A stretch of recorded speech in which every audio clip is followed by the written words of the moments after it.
ಎಲ್ರಿಗೂ ನಮಸ್ಕಾರ. ನಾನು ಡಾಕ್ಟರ್ ಸುಪ್ರೀತಾ, ಪ್ರಶಾಂತಿ ಆಯುರ್ವೇದಿಕ್ ಸೆಂಟರ್ ಗಿರಿನಗರದಲ್ಲಿ ಆಯುರ್ವೇದಿಕ್ ತಜ್ಞೆಯಾಗಿ ಕೆಲಸ ಮಾಡ್ತಾ ಇದ್ದೇನೆ. ಇವತ್ತು ಸರ್ವೇ ಸಾಮಾನ್ಯವಾಗಿ ಎಲ್ಲರ ಮನೆಯಲ್ಲೂ ಇರುವಂತಹ ಒಂದು ಪದಾರ್ಥ ಮೆಂತ್ಯ. ಅದರ ಬಗ್ಗೆ ಆಯುರ್ವೇದದ ಮಹತ್ವವನ್ನು ತಿಳಿಯೋಣ. ಇದಕ್ಕೆ ಸಂಸ್ಕೃತದಲ್ಲಿ ಮೇಥಿಕಾಯಿ ಎಂದು ಕರೀತಾರೆ. ಇದರ ಗುಣಗಳು ಯಾವ ರೀತಿಯಾಗಿ ಆಯುರ್ವೇದದಲ್ಲಿ ಉಲ್ಲೇಖಿಸಿದ್ದಾರೆ ಎಂದರೆ, ಇದು ಖಾರ ಮತ್ತು ಕಹಿ ಸ್ವಾದವನ್ನು ಹೊಂದಿದೆ. ಮತ್ತು ಗುಣದಲ್ಲಿ ಇದು ಲಘು ಮತ್ತು ಉಷ್ಣ ವೀರ್ಯವನ್ನು ಹೊಂದಿದೆ.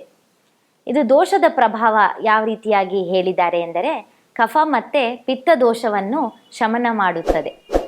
ಬೇರೆ ಇದರ ರೋಗಜ್ಞ ಕರ್ಮಗಳು ಏನೆಂದರೆ ಜ್ವರಜ್ಞ ಮತ್ತು ದೀಪನ ಮತ್ತು ಸ್ತನ್ಯಜನನ ಎಂದು ಹೇಳಿದ್ದಾರೆ. ಅಂದರೆ ಇದು ನಮ್ಮ ಸ್ತನದ ಹಾಲನ್ನು ಹೆಚ್ಚಿಸಲು ಉಪಯೋಗವಾಗುವಂಥ ಒಂದು ದ್ರವ್ಯ ಆಗಿದೆ. ಮತ್ತು ಜ್ವರಜ್ಞ ಎಂದರೆ ಇದು ನಮ್ಮ ಜ್ವರದ ಸಮಯದಲ್ಲಿ ತಗೊಳ್ಳೋದ್ರಿಂದ ಜ್ವರ ಬೇಗ ಕಡಿಮೆ ಆಗುತ್ತದೆ. ಮತ್ತು ದೀಪನ ಎಂದು ಹೇಳಿದ್ದಾರೆ, ಎಂದರೆ ಇದು ಅಗ್ನಿ ವೃದ್ಧಿಯನ್ನು, ನಮ್ಮ ಜಾಠರಾಗ್ನಿ ವೃದ್ಧಿಯನ್ನು ಮಾಡುತ್ತದೆ. ಇದನ್ನು ಯಾವ ರೀತಿಯಾಗಿ ನಮ್ಮ ದಿನನಿತ್ಯ ಅಥವಾ ನಮ್ಮ ರೋಗಗಳಲ್ಲಿ ಬಳಸಬೇಕು ಎಂದರೆ, ಇವಾಗ ಕೂದಲಿನ ಸಮಸ್ಯೆಯಲ್ಲಿ, ಅಂದರೆ ಎಲ್ಲರಿಗೂ ಹೇರ್ ಫಾಲ್ ಆಗಲಿ, ಹೊಟ್ಟಿನ ಸಮಸ್ಯೆ ಅಂದರೆ ಡ್ಯಾಂಡ್ರಫ್ ಸಮಸ್ಯೆ ಬರ್ತಾನೆ ಇರುತ್ತೆ. ಆವಾಗ ಇದನ್ನು ಪೇಸ್ಟ್ ರೀತಿಯಾಗಿ ಬಳಸೋದ್ರಿಂದ, ಅಂದರೆ ಹೇರ್ ಪ್ಯಾಕ್ ಮಾಡಿಕೊಂಡು ಬಳಸೋದ್ರಿಂದ ಬೇಗ ಹೇರ್ ಫಾಲ್ ಸಮಸ್ಯೆ ಅಥವಾ ಡ್ಯಾಂಡ್ರಫ್ ಸಮಸ್ಯೆ ಕಡಿಮೆ ಆಗುತ್ತದೆ.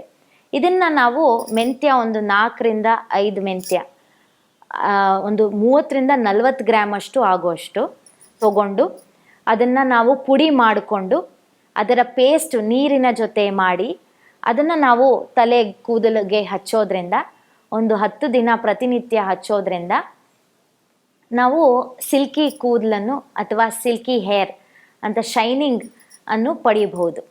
ಮತ್ತು ಇದನ್ನು ಹೊಟ್ಟಿನ ಸಮಸ್ಯೆದಲ್ಲಿ ಕೂಡ ನಾವು ಇದೇ ರೀತಿಯಾಗಿ ಹೇರ್ ಪ್ಯಾಕ್ ವಾರಕ್ಕೊಮ್ಮೆ ಬಳಸಿದ್ರೆ ಸಾಕು, ನಮ್ಮ ಕೂದಲಿನ ಹೊಟ್ಟಿನ ಸಮಸ್ಯೆ ಬೇಗ ಕಡಿಮೆ ಆಗುತ್ತದೆ. ಹೊಟ್ಟೆ ಉಬ್ಬರ ಸಮಸ್ಯೆಯಲ್ಲಿ ಅಥವಾ ಅಗ್ನಿಮಾಂದ್ಯ ಅಂತ ಹೇಳ್ತೇವೆ, ಅಜೀರ್ಣ ಸಮಸ್ಯೆಯಲ್ಲಿ 1 ಟೀ ಸ್ಪೂನ್ ಮೆಂತ್ಯವನ್ನು 1 ಗ್ಲಾಸ್ ಮಜ್ಜಿಗೆ ಜೊತೆ ಹಾಕಿ ಅದಕ್ಕೆ 1ರಿಂದ 2 ಚಿಟಿಕೆ ಹಿಂಗನ್ನು ಬೆರೆಸಿ ನಾವು ತಗೊಳ್ಳೋದ್ರಿಂದ, ಎಸ್ಪೆಷಲಿ ರಾತ್ರಿ ಇದನ್ನು ತಗೊಳ್ಳೋದ್ರಿಂದ ನಮಗೆ ಬೆಳಗ್ಗೆ ಬೇಗ ಮೋಷನ್ ಕ್ಲಿಯರ್ ಆಗಿ ಮತ್ತು ನಮ್ಮ ಹೊಟ್ಟೆಯ ಸಮಸ್ಯೆ ಎಲ್ಲ ನಿವಾರಣೆ ಆಗಲು ಸಹಾಯ ಮಾಡುತ್ತದೆ. ಮತ್ತು ಇದನ್ನು ಅವರು ಎಸ್ಪೆಷಲಿ ಡಯಾಬಿಟೀಸ್ ಇರೋರು ತಮ್ಮ ಬ್ಲಡ್ ಗ್ಲೂಕೋಸ್ ಲೆವೆಲ್ ನಿಯಂತ್ರಿಸಲು ಬಳಸಬೇಕು. ತುಂಬ ಅಮೃತವಾದ ಒಂದು ದ್ರವ್ಯ ಆಗಿದೆ. ಇದನ್ನು ಯಾವ ರೀತಿಯಾಗಿ ಬಳಸಬೇಕು ಎಂದರೆ, 1 ಟೀ ಸ್ಪೂನ್ ಅಷ್ಟು ಮೆಂತ್ಯದ ಜೊತೆ ಅದಕ್ಕೆ ತಕ್ಕಷ್ಟು ಅರಿಶಿನವನ್ನು ಹಾಕಿ ಇದನ್ನು ಬಿಸಿನೀರು, 1 ಗ್ಲಾಸ್ ಬಿಸಿನೀರು ಜೊತೆ ಖಾಲಿ ಹೊಟ್ಟೆಯಲ್ಲಿ ಪ್ರತಿನಿತ್ಯ ಬಳಸೋದ್ರಿಂದ ನಮ್ಮ ಬ್ಲಡ್ ಗ್ಲೂಕೋಸ್ ಲೆವೆಲನ್ನು ನಿಯಂತ್ರಿಸಬಹುದು. ಇದನ್ನು ಬೇರೆ ಯಾವ ರೋಗದಲ್ಲಿ ಅಥವಾ ಬೇರೆ ಯಾವ ಸಮಸ್ಯೆಯಲ್ಲಿ ಬಳಸಬಹುದು ಎಂದರೆ, ಕೊಲೆಸ್ಟ್ರಾಲ್ ಸಮಸ್ಯೆಯಿಂದ ಬಳಲ್ತಾ ಇರೋರು ಇದನ್ನು 10 ಗ್ರಾಮ್ ಅಷ್ಟು ಮೆಂತ್ಯದ ಪುಡಿಯನ್ನು 1 ಗ್ಲಾಸ್ ಬಿಸಿನೀರು ಜೊತೆ ಪ್ರತಿನಿತ್ಯ ಸೇವಿಸೋದ್ರಿಂದ ಕೊಲೆಸ್ಟ್ರಾಲ್ ಸಮಸ್ಯೆ ಬೇಗ ಕಡಿಮೆ ಆಗುತ್ತದೆ. ಮತ್ತು ಇದನ್ನು ಹೇರ್ ಫಾಲ್ ಸಮಸ್ಯೆ ಆಗಲೇ ತಿಳಿಸ್ದಾಗೆ ಹೇರ್ ಪ್ಯಾಕ್ಗಳು ಮಾಡ್ಕೋಬೋದು.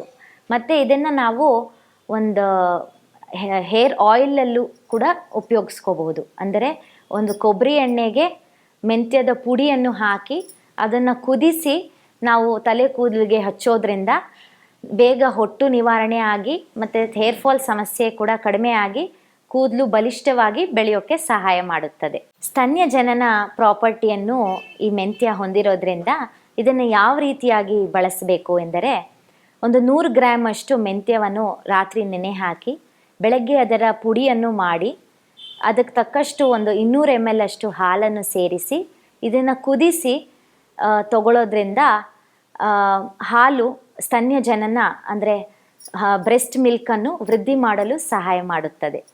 ಮತ್ತು ಇದರ ಗುಣಗಳು ಯಾವ ರೀತಿಯಾಗಿ ಆಯುರ್ವೇದದಲ್ಲಿ ಉಲ್ಲೇಖಿಸಿದ್ದಾರೆ ಎಂದರೆ, ಇದು ಸ್ವಾದದಲ್ಲಿ ಖಾರ ಮತ್ತು ಕಹಿ, ಗುಣದಲ್ಲಿ ಇದು ಲಘು ಮತ್ತು ಸ್ನಿಗ್ಧತೆಯನ್ನು ಹೊಂದಿದೆ, ಮತ್ತು ಇದು ಉಷ್ಣವೀರ್ಯ ಆಗಿದ್ದು ದೋಷಜ್ಞ ಕರ್ಮಗಳು, ಕಫ ಮತ್ತು ವಾಯು ದೋಷವನ್ನು ಶಮನ ಮಾಡುತ್ತದೆ.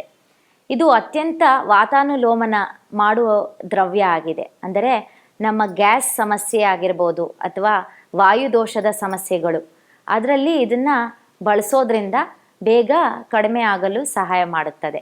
ಮತ್ತು ಇದು ಬಲಕರವಾದ ಒಂದು ದ್ರವ್ಯ ಆಗಿದೆ. ಅದಕ್ಕೆ ಇದನ್ನು ಅಡುಗೆ ಮನೆಯಲ್ಲಿ ಆವಾಗವಾಗ ಆಹಾರದಲ್ಲಿ ಬಳಸಬೇಕು. ನಮಗೆ ಶಕ್ತಿಯನ್ನು ಪ್ರದಾನ ಮಾಡುತ್ತದೆ. ಮತ್ತು ಇದು ಆಹಾರ ಕೂಡ ಚೆನ್ನಾಗಿ ಪಚನ ಮಾಡಲು, ಜೀರ್ಣ ಮಾಡಲು ಸಹಾಯ ಮಾಡುತ್ತದೆ. ಮೆಂತ್ಯದಲ್ಲಿ ಇದರ ರಾಸಾಯನಿಕ ಅಂಶ ಎಂದರೆ biotin, choline, vitamin A, B, D. ಇದರಿಂದಾಗಿ ಇದರ ಅತ್ಯಂತ ಔಷಧಿ ಗುಣಗಳನ್ನು ಹೊಂದಿರುವಂಥ ಒಂದು ದ್ರವ್ಯ ಆಗಿದೆ. ಅದಕ್ಕೆ ಇದನ್ನು ಅವಾಗವಾಗ ಆಹಾರದಲ್ಲಿ ಬಳಸಬೇಕು. ಮತ್ತು ಎಸ್ಪೆಷಲಿ ಡಯಾಬಿಟೀಸ್ ಇರೋರು ಇದನ್ನು ಪ್ರತಿನಿತ್ಯ ಸೇವಿಸೋದ್ರಿಂದ ತಮ್ಮ ಬ್ಲಡ್ ಗ್ಲೂಕೋಸ್ ಲೆವೆಲನ್ನು ನಿಯಂತ್ರಿಸಬಹುದು. ಮತ್ತು ಬೇರೆಯವರು ಡಯಾಬಿಟೀಸ್ ಇಲ್ಲದೆ ಇರೋರು ಬಳಸೋದ್ರಿಂದ ಡಯಾಬಿಟೀಸ್ ರೋಗ ಬರದೇ ಇರೋದಕ್ಕೆ ಕೂಡ ಸಹಾಯ ಮಾಡಲು ಅತ್ಯಂತ ಉಪಯೋಗವಾಗುವ ಒಂದು ದ್ರವ್ಯ ಆಗಿದೆ.